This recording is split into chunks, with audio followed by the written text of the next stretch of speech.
Allora, tornando a noi, quindi abbiamo visto che ci sono fattori etnici che danno una distinzione, ma poi accennavamo fuori onda che poi dipende dalle zone da dove affluiscono anche gli stranieri con abitudini di vita diversi. Sempre di violenza si tratta, anche se sono situazioni diverse, la violenza nei confronti degli anziani, no?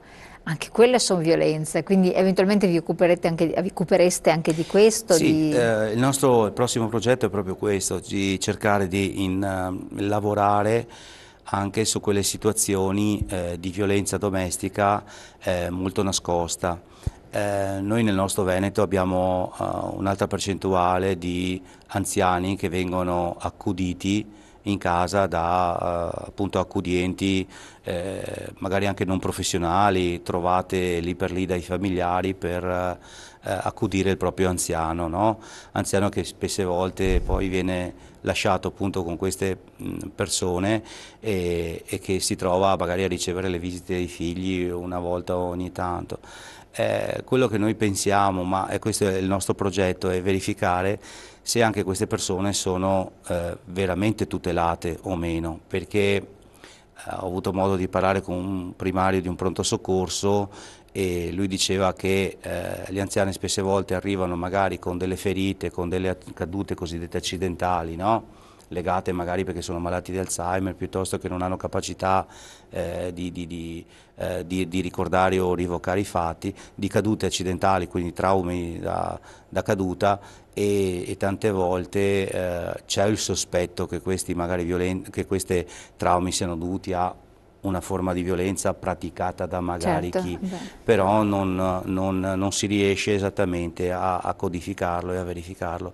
Quello che noi stiamo pensando è quindi andare a non aspettare che le persone vengano al centro di violenza, ma anche andare a prevenire questo tipo di violenze. E il prossimo progetto è quello di trovare in accordo poi anche con gli enti locali e con le stesse ASL, trovare la possibilità di monitorare questa fenomenologia nei confronti degli anziani, okay? E in particolar modo i pronto soccorso sono quelli che vanno a medicare un determinato tipo di situazione, a curare un certo tipo di situazione e quindi con loro andare poi a fare anche un'opera di prevenzione.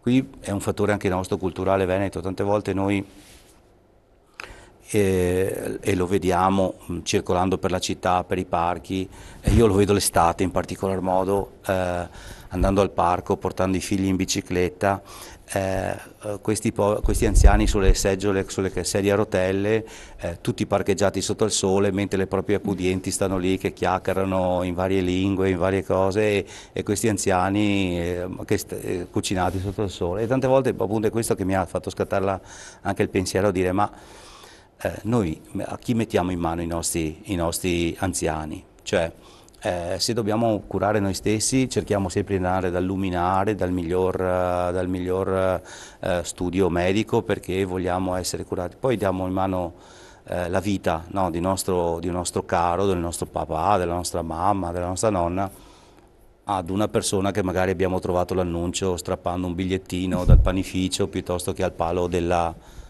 luce Certo. che era in strada e diamo in mano, diamo alloggio, vita, alloggio e in mano la vita dei nostri anziani ad una persona che non sappiamo spesse volte chi è, cosa fa, qual è la sua professionalità, mettendoci magari anche a posto un po' la coscienza a dire beh ma io non l'ho messo in casa di riposo, è a Infatti dove casa c'è... sua, però in realtà non sappiamo con chi l'abbiamo lasciato e poi nell'arco delle 24 ore cosa accade.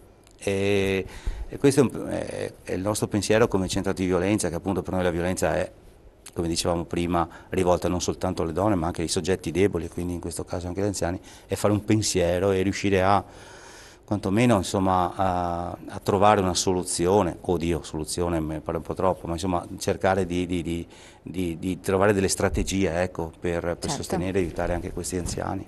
Anche qui dice l'età è relativa, ma siccome si cerca di agire di prevenzione, come si fa ad intervenire preventivamente? Quindi non sempre sull'emergenza, non sempre con Sì. l'ansia, quindi evitare anche di dover ricorrere a queste case rifugio, a tutte queste strutture che poi hanno dei costi, ovviamente delle Certo. ricadute anche economiche importanti, dei disagi, lasciare la propria casa è gravoso, è impegnativo.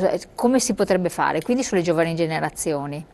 Sì, andando, prendendo, come lei giustamente dice, le nuove generazioni, cioè andare a portare consapevolezza alle nuove generazioni, quindi nelle scuole, lavorando nelle scuole, portare la consapevolezza di quello che dice il nostro motto, il nostro centro, che è quello di dire no alla violenza, cioè qualsiasi essa sia, cioè rifiutare ogni forma di violenza, non tollerare qualsiasi forma di violenza. Se noi andiamo a lavorare sulle giovani generazioni, quindi nella scuola primaria e secondaria in particolar modo, dove lì prendiamo un bacino d'utenza, essendo scuola dell'obbligo, prendiamo tutte le etnie perché sono scolarizzate e quindi incominciamo a portare questo tipo di questo concetto, questo pensiero e questa cultura.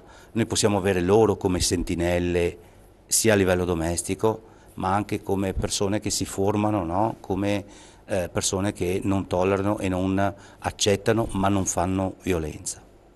È difficile perché quando noi andiamo nelle scuole e lo stiamo vedendo, vi è un'omologazione di genere, noi la chiamiamo, fra ragazzi e ragazze, non c'è neanche più una distinzione di ruolo, sono abbastanza omogenei sia nei vestiti che nei costumi, non c'è molta differenziazione e tanti episodi dove noi li vediamo che sono anche di intolleranza, quando vengono fatti magari fra ragazzi e la cronaca l'ha riportato, no?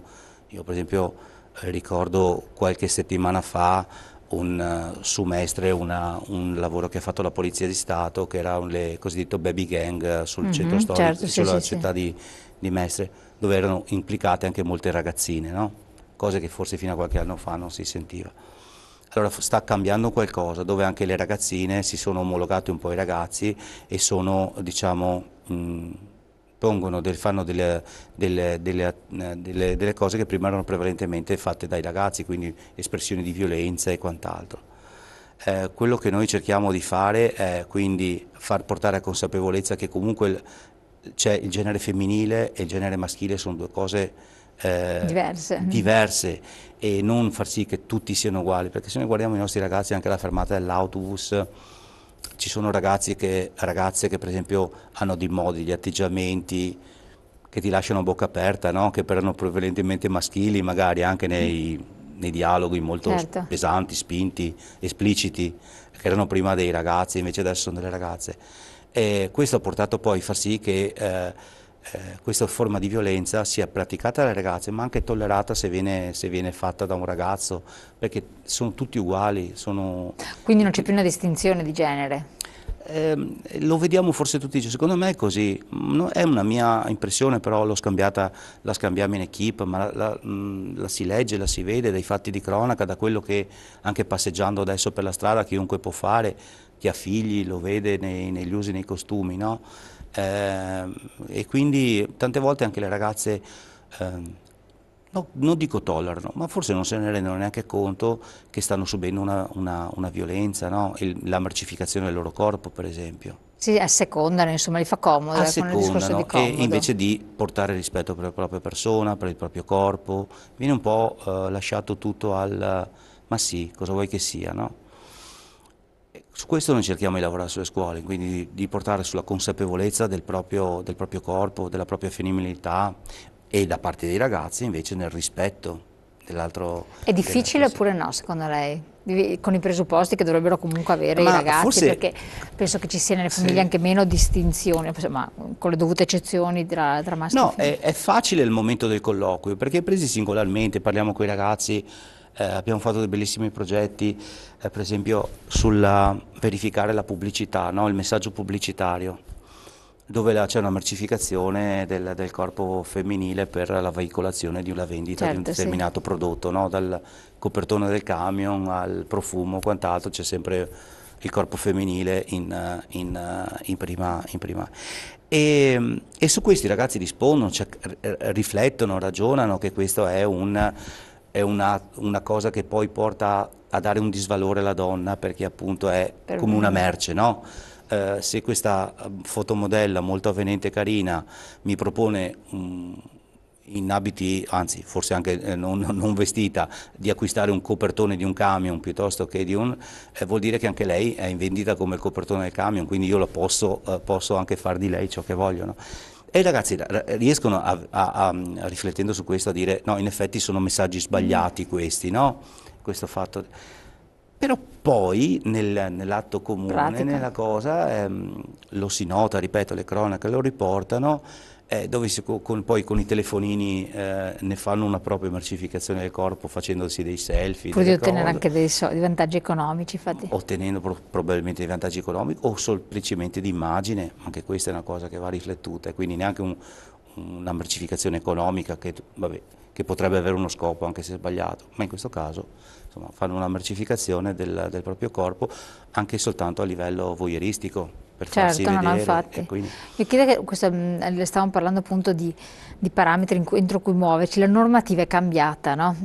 Qual è adesso la normativa di riferimento? Poi ci avviciniamo anche al discorso dello stalking. sì, la normativa di riferimento contro appunto che dà molto risalto al perseguire la violenza e lo stalking è la legge 119 del 2013, che è una buona legge, tra l'altro giornalisticamente chiamata la cosiddetta legge sul femminicidio, ma in realtà non è sul femminicidio, perché è una legge che in buona sostanza va ad acuire una determinata pena per chi commette reati di maltrattamenti o violenza, maltrattamenti domestici o violenza nei confronti di chiunque, e va a perseguire molto quindi questa fenomenologia, ma dà anche, la 119 è importante, una serie di norme e prescrizioni per prevenire la violenza nei confronti delle donne. È una legge regionale comunque. No, la 119 è una legge Ah, nazionale, mentre la nazionale. legge 5 del 2013 è una legge regionale.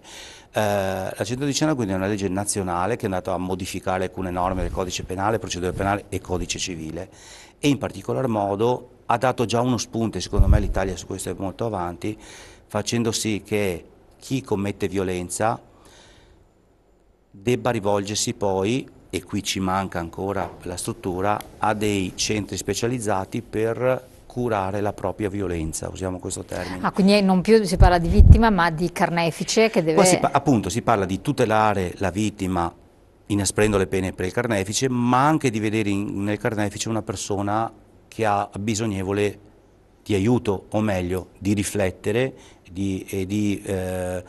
quindi di farsi sostenere da persone specializzate per quanto riguarda il contenimento della propria violenza o catalizzare la propria violenza in altre Questo per cose. lo stato attuale non è ancora previsto. No, la legge prevede che per esempio tutti i giudici, e in particolar modo quando vanno a indagare o investigare, ma anche dopo nella seconda fase quando vanno a giudicare una persona, lo obbligano a andare in alcuni centri, e in questo momento questi centri mancano. Ce ne Infatti. sono un po' a macchia di leopardo in Italia, cosiddetti centri di recupero della violenza maschile, ma non hanno ancora trovato piede, sono ancora normati come i centri antiviolenza a tutela delle donne. Quindi noi in questo momento stiamo lavorando, secondo me bene, sia a livello nazionale, ma in particolar modo nella nostra regione, per tutelare le vittime, quindi con i centri di violenza nei confronti delle vittime, ma non stiamo ancora lavorando su chi commette la violenza.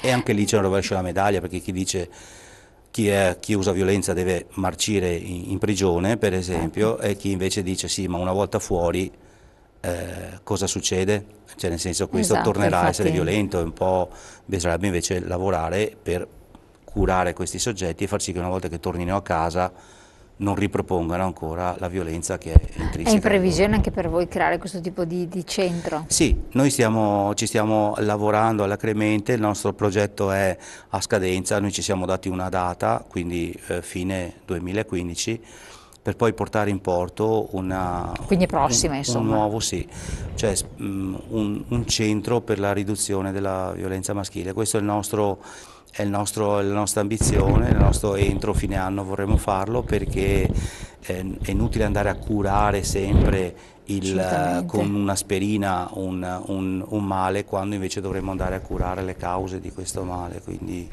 andare proprio su chi agisce la violenza. Assolutamente, questo sì. E per quanto riguarda le tutele previste dalla legge, Io so che c'è ancora il 572 del codice penale, no? Maltrattamento in famiglia. Esatto, che va a tutelare, parla di integrità fisica, di libertà, di decoro cioè, la lesione, quindi atti lesivi dell'integrità di queste espressioni della persona con condotte di sopraffazione sistematica o programmatica. Quindi non è il fatto occasionale, l'occasionalità del fatto, ma c'è una certa Sì. sistematicità, programmaticità. Lei- Questo è riduttivo dell'insieme delle violenze oppure no, visto che appunto stiamo parlando di varie tipologie di violenze, come si manifestano? No, lei parlava del 572 codice penale, che è il reato di maltrattamento in famiglia, Maltrattamento in ed è un famiglia, reato sì, per entrare. ed è un reato continuativo, cioè Continuativo. il legislatore ha detto che chi alza la voce in casa o diciamo succede una lite in casa ed è una cosa, un fatto a sé stante, non commette reato di maltrattamento in famiglia. Quello è un fatto a sé stante, se ci sono state percosse c'è il Certo. reato di percosse e quant'altro. Il maltrattamento in famiglia invece è un reato che perdura nel tempo, come lei citava prima, con condotte reiterate nel tempo che vanno a ledere appunto la dignità della persona, anche eventualmente con lesioni.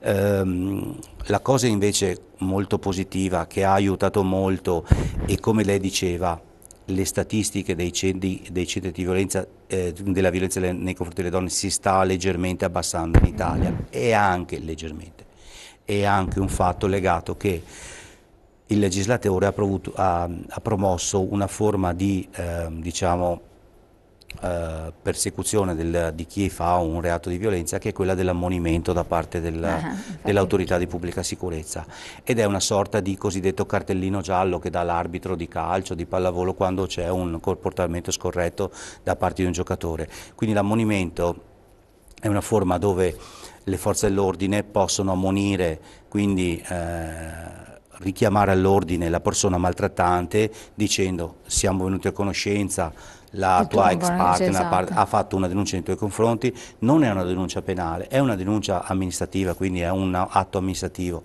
Quindi diciamo, stai attento, cammina dritto.